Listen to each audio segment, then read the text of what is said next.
Hello friends, मैं teacher Sangeeta Singh और आज हम अभ्यास प्रश्नों को सॉल्व करने वाले हैं।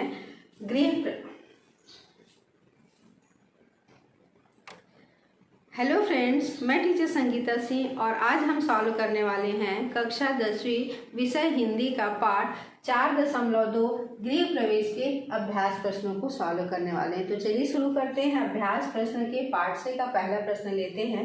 पहला प्रश्न है, कवि चिड़ियों को बुलाने के लिए क्या क्या करता है।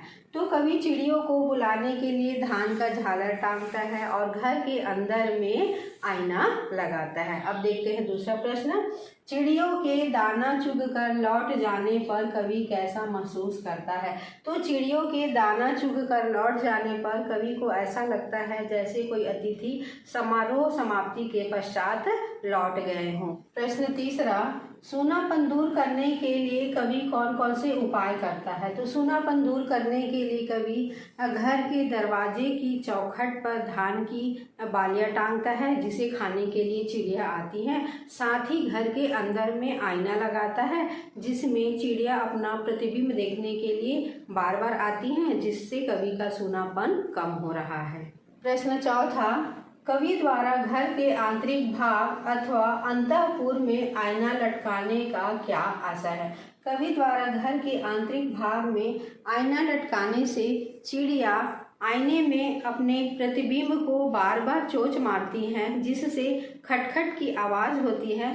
तो इससे कवि को ऐसा लगता है मानो वे उन्हें जगाने के लिए आई हैं, और जब चिड़िया बार बार आती हैं तो उन्हें ऐसा लगता है मानो वह अपना श्रृंगार कर रही हैं। प्रश्न पांचवा, घर धीरे धीरे घर बन रहा था। यह पंक्ति घर में किन बदलावों और उम्मीदों की ओर संकेत करती है। तो घर धीरे धीरे घर बन रहा था, यह पंक्ति घर में सूनापन दूर होने तथा चिड़ियों के द्वारा श्रृंगार करने से घर की चहल पहल बढ़ रही थी, इस ओर संकेत करती है। चलिए अब देख लेते हैं अगला प्रश्न। प्रश्न छठवा, कविता में अतिथियों और चिड़ियों में क्या समानताएं बताई गई हैं। दोनों समारोह के बाद वापस लौट जाते हैं और कवि का सूनापन वैसा का वैसा ही रह जाता है। पाठ से आगे का पहला प्रश्न देख लेते हैं। आप पक्षियों को अपने घर पर आमंत्रित करने के लिए किस प्रकार का उपाय करना चाहेंगे, लिखिए। तो आपको जो उचित लगता है आप यहाँ पर लिख सकते हैं, लेकिन फिर भी जैसे हमको भोजन पानी की आवश्यकता होती है उसी प्रकार से हमको भी जो है वो पक्षियों के लिए भोजन पानी की व्यवस्था करनी चाहिए। तो इसके लिए हमको क्या उपाय करना चाहिए, इसके लिए हमको छायादार वृक्ष लगाना चाहिए, चुगने के लिए दाना की व्यवस्था करना चाहिए और उनकी पीने के लिए पानी भरकर रखना चाहिए। अभ्यास प्रश्न का दूसरा, आईने में अपना बिंब देखने के बाद आपके मन में किस किस तरह के विचार आते हैं, उन विचारों को क्रमबद्ध रूप में लिखिए। तो आप आईना देखते हैं तो आपके मन में जो विचार आता है वैसे आप उसको लिख सकते हैं। फिर भी एक तरीका है कि हमको किस तरीके से लिखना चाहिए करके, तो उसके लिए मैं बता देती हूँ। सबसे पहले तो मन में इस प्रकार का विचार आता है कि हमारा चेहरा उम्र के साथ परिवर्तित हो रहा है। दूसरा विचार ये आता है कि हमें किस प्रकार से जो है वो हाव भाव के साथ सामने वाले के साथ हमको बात करनी चाहिए। उसके बाद तीसरा मन में विचार आता है कि उम्र के साथ जो है हमारे परिधान किस प्रकार से होने चाहिए। तो कुछ इस तरीके से जो है विचार हमारे मन में आते रहते हैं। प्रश्न तीसरा, एक एकांगी व्यक्ति का घर और एक परिवार वाले के घर में आप किस प्रकार का फर्क देखते हैं, अपने विचार प्रस्तुत कीजिए। तो अपने विचार प्रस्तुत कीजिए करके बोला है तो आप ऐसे तो अपना विचार को लिख सकते हैं। फिर भी चूंकि यह बोर्ड परीक्षा में प्रश्न को पूछा जा चुका है, फिर भी हमको इसको याद करने का तरीका और कैसे लिखना चाहिए इसका उत्तर मैं आप लोगों को बता देती हूँ। तो इसके लिए सबसे पहले अगर आपको याद करना है तो आप एक काम करिए, इसको दो भागों में बांट लीजिए। दो भागों में बांटने के बाद एक तरफ आप लिख लीजिए एकांकी व्यक्ति और दूसरे तरफ क्या लिख लीजिए, परिवार लिख लीजिए। अब उसको जो है वो अंतर करके लिखते जाइए। जैसे हम पहला अंतर देखते हैं एकांकी व्यक्ति के बारे में। तो एकांकी व्यक्ति जो होता है उसका घर क्या होता है, सूना होता है। तो आप लिख लीजिए यहाँ पर एकांकी व्यक्ति का घर क्या होता है, सूना होता है। उसके बाद दूसरे तरफ आप लिख लीजिए परिवार वाले के लिए। तो परिवार वालों के घर में क्या होता है, परिवार वाले के घर में जो है क्या बनी रहती है, चहल पहल बनी रहती है। तो आप इस तरीके से शॉर्ट में क्या कर सकते जाते हैं, लिखते जाइए और याद भी करते जाइए। लेकिन आप बोर्ड परीक्षा में ऐसा नहीं लिखेंगे, पूरी तरीके से डिटेल में लिखेंगे, ठीक है। दूसरा आ जाएगा कि जो एकांकी व्यक्ति का जो घर होता है वह क्या होता है, व्यवस्थित होता है, और जो परिवार वाले का घर होता है वह क्या होता है, अव्यवस्थित होता है।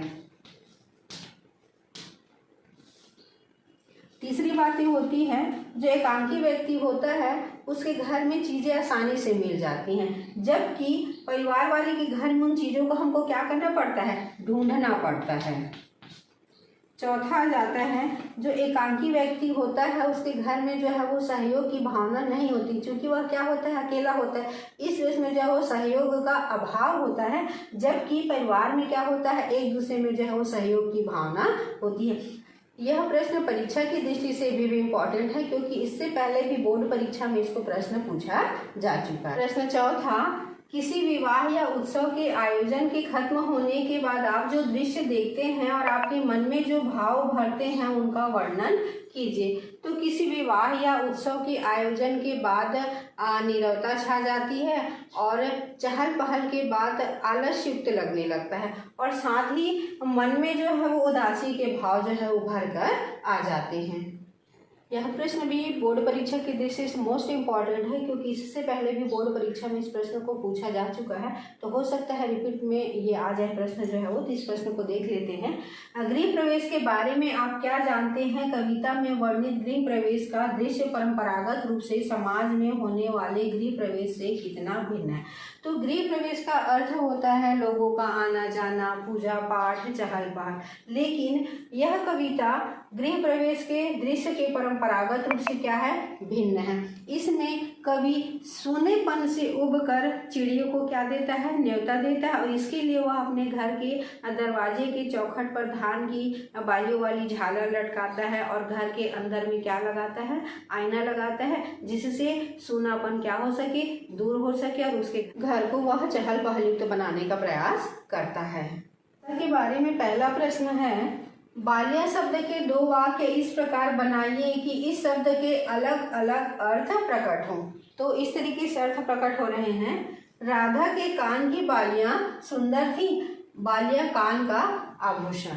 दूसरा, धान के पौधों में बालियां दिखने लगी, इसका अर्थ बालियां धान उगने की तैयारी। भाषा के बारे में अगला प्रश्न है, जिसमें गृह प्रवेश, न्योता, झालर, उमंग, मेला, उत्सव, वीराना, रंग बिरंगे, श्रृंगार, चौखट, अतिथि, सपना और संतोष, इन शब्दों का प्रयोग करते हुए एक प्रसंग, वर्णन या लघु कहानी लिखिए। तो इस तरीके से हम क्या कर सकते हैं, कोई प्रेरक प्रसंग, वर्णन या लघु कहानी तैयार कर सकते हैं। तो चलिए देखते हैं कि ये जो शब्द दिए गए हैं, हम जो वाक्य बना रहे होंगे वो सारी चीज़ें क्या होनी चाहिए, आनी चाहिए। तो मेरे मित्र के गृह प्रवेश में मुझे न्योता मिला था, घर पर रंगीन झालर लगी थी, चारों ओर उमंग थी, घर का दृश्य मेला जैसा लग रहा था, उत्सव में सभी लोग आए थे, कार्यक्रम के बाद पंडाल वीरान हो गया, रंग बिरंगे झालर लटक रहे थे, पार करके आने वाले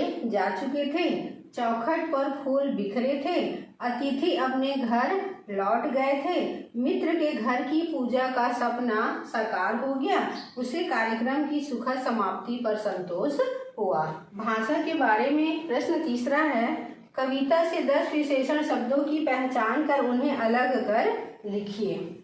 तो इसका उत्तर, झालर, चौखट, आमंत्रित, अकेला, अंतःपुर, कांच, छाया, आईना, श्रृंगार, वीराना।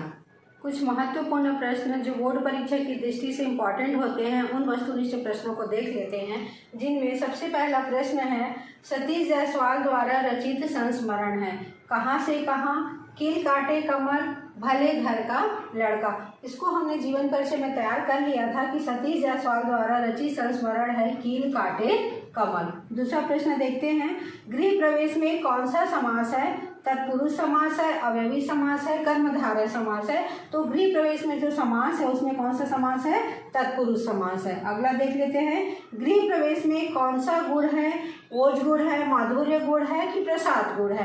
तो गृह प्रवेश में जो गुण है वो कौन सा गुण है? प्रसाद गुण है। अगला देखते हैं, निम्न में किस शब्द में प्रत्यय लगा है? तो निम्न में किस शब्द में प्रत्यय लगा है? अंतःपुर, विरान, सूनापन। तो सूनापन में क्या लगा है? प्रत्यय लगा है। जिसके आने की तिथि ज्ञात न हो, कौन सा शब्द उपयुक्त है? तो अपरिचित, अजनबी, अज्ञात, अतिथि। तो जिसके आने की तिथि ज्ञात न हो उसके लिए अतिथि शब्द उपयुक्त है। गृह प्रवेश किस छंद में रचित है? सवैया छंद में, मुक्तक छंद में, वैवै छंद में। तो गृह प्रवेश जिस छंद में लिखी गई है वह कौन से छंद में लिखी गई है? मुक्तक छंद में लिखी गई है। जगा रही थी सुबह सवेरे, इस पंक्ति में कौन सा अलंकार है? उपमा अलंकार है, अनुप्रास अलंकार है, श्लेष अलंकार है, यमक अलंकार है। तो जगा रही थी सुबह सवेरे, तो सुबह सवेरे में स की आवृत्ति हुई है, इसलिए इसमें कौन सा अलंकार है? अनुप्रास अलंकार है। गृह प्रवेश कविता में जीवन की किस व्यथा को व्यक्त किया गया है? वृद्धावस्था, अतिथि आगमन, एकाकीपन। मोस्ट इम्पॉर्टेंट प्रश्न है, हर हमेशा बोर्ड परीक्षा में इस प्रश्न को पूछा जाता है। गृह प्रवेश कविता में जीवन की जिस व्यथा का व्यक्त किया गया है वह है एकाकीपन। नवा देख लेते हैं, जाने किस बंदरगाह पर किसकी कृति है? महादेवी वर्मा की है, सतीश जायसवाल की है कि जयशंकर प्रसाद की रचना है? तो जाने किस बंदरगाह पर यह किसकी कृति है? सतीश जायसवाल की कृति है। अगला देख लेते हैं, कवि ने चौखट पर धान की बालियां लगाई थी, चिड़ियों के लिए, सजावट के लिए कि अतिथियों के लिए? तो कवि ने चौखट पर धान की बालियां लगाई थी चिड़ियों के लिए। तो ये था गृह प्रवेश के बहुत ही इम्पॉर्टेंट प्रश्न, वस्तुनिष्ठ प्रश्न जो कि अधिकतर बोर्ड परीक्षा में पूछे जाते हैं। इसी प्रकार के और बहुत सारे वस्तुनिष्ठ प्रश्न मैंने प्रत्येक पाठ के लिए बनाया है, उसे आप जाकर के मेरे YouTube चैनल में जाकर के देख सकते हैं। मेरे द्वारा जो है संपूर्ण पाठ का वीडियो बनाया गया है।